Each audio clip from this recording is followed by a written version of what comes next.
você, obviamente, tem capacidade de realizar essa variabilidade, correto? Então, olha só, presta atenção, porque a gente aqui não pode dar mole em uma situação como essa.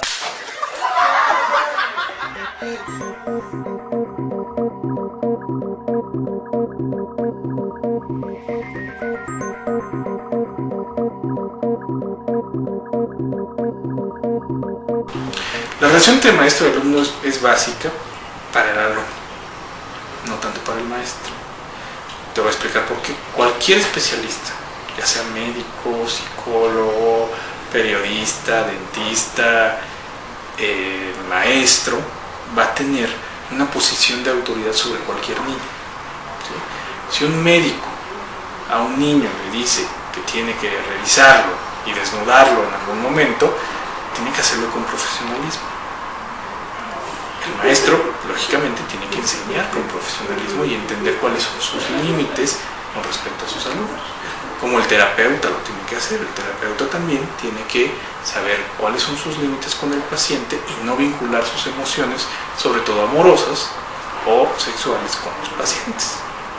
¿Sí? Esto es básico.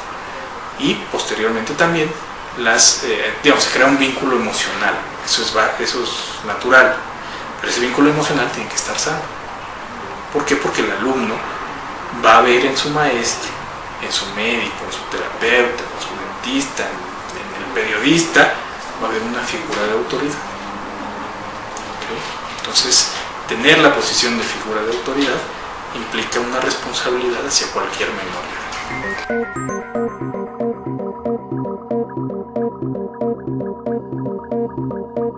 Mira, un aspecto importante de esto es entender, como algunos libros ya lo están manejando, el no tomarse las cosas personales. O sea, el estrés que te va a generar un grupo, ¿sí?, implica que pues, se van a burlar de aspectos físicos tuyos, que no te van a poner atención, que la dinámica del grupo puede ser pesada o puede ser inconveniente.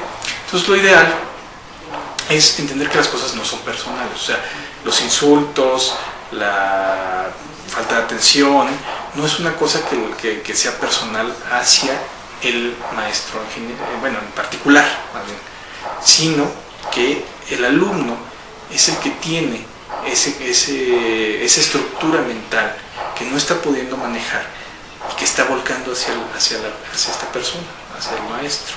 Entonces los maestros también se vuelven, o cualquier persona, se vuelven receptores de las emociones de los alumnos. Entonces un alumno que generalmente te genera muchos problemas va a hacer que todo el grupo tienda a ser una dinámica compleja.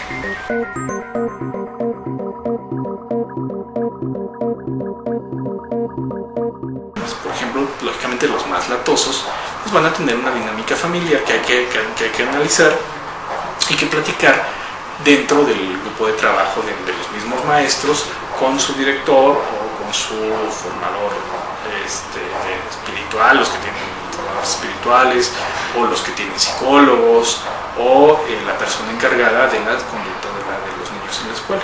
Entonces tratar de mejorar esa dinámica de ese alumno.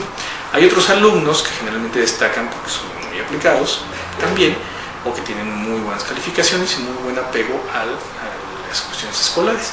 Esos alumnos también hay que identificarlos y hay que ver cuál es la dinámica en el hogar, porque generalmente tienen esta dinámica a lo mejor por miedo, a lo mejor por competencia, a lo mejor por aspectos que a veces no son tan benéficos para el desarrollo de un niño, ¿sí?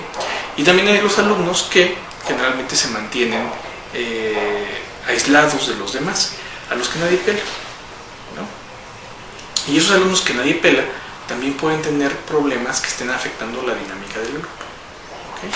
En un grupo, bueno, pues siempre hay el líder, siempre hay un chivo expiatorio, que es el que le echa la culpa de todo, siempre hay los seguidores también, puede haber varios líderes, puede ser que todo el grupo tenga ciertas condiciones de liderazgo, y entonces eso te genera un grupo demasiado complicado.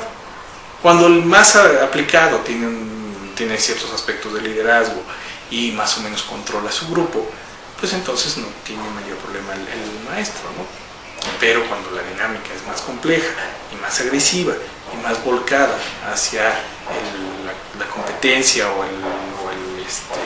o la agresión hacia el maestro, bueno, pues puede ser un grupo mucho más complicado que hay que analizar en su dinámica, y tanto en su dinámica más bien como individualmente, para poder determinar qué se puede hacer con ese grupo.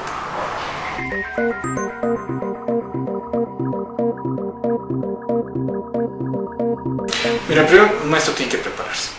O sea, como cualquier persona en este mundo, tienes que estar constantemente preparado para poder tener tus conocimientos frescos, y en base a eso, cuando tienes la certeza de que tus conocimientos son los adecuados y estás estudiando y estás preparándote para eso, en cualquier trabajo no vas a tener mayor problema, porque vas a aplicar esos conocimientos a tu trabajo en específico, y eso te va a dar ciertas características del liderazgo.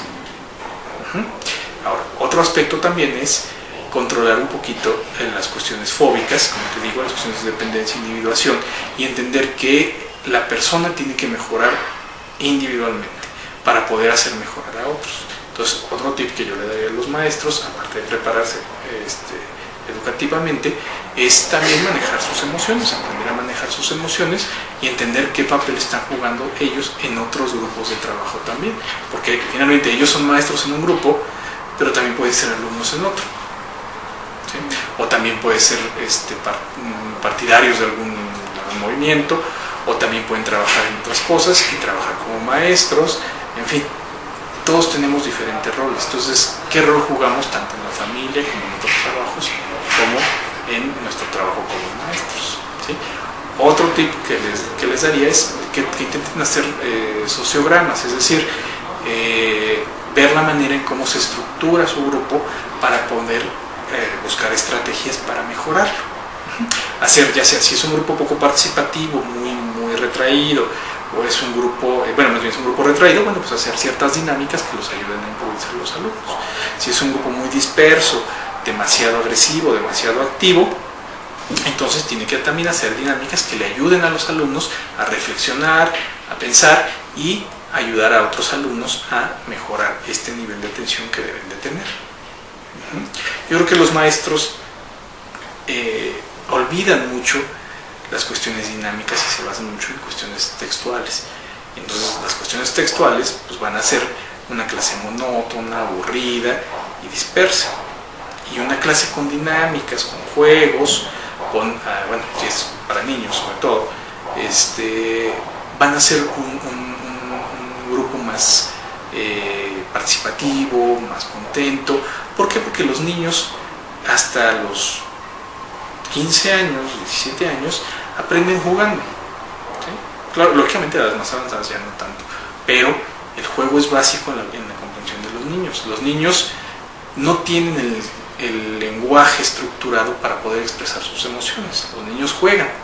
Entonces los niños, por medio del juego, expresan sus emociones desde que son bebés, desde que nacen. Entonces el juego les permite esto. El no permitirles jugar a un alumno, ¿sí?, es decir, aprender por medio del juego, pues le va a complicar mucho la parte textual, ¿sí?, porque no tienen estos elementos para poder mejorar su estructura tanto educativa como psíquica. Y pasó el tiempo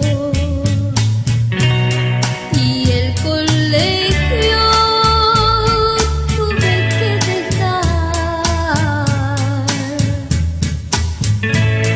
con 1000 recuerdos que en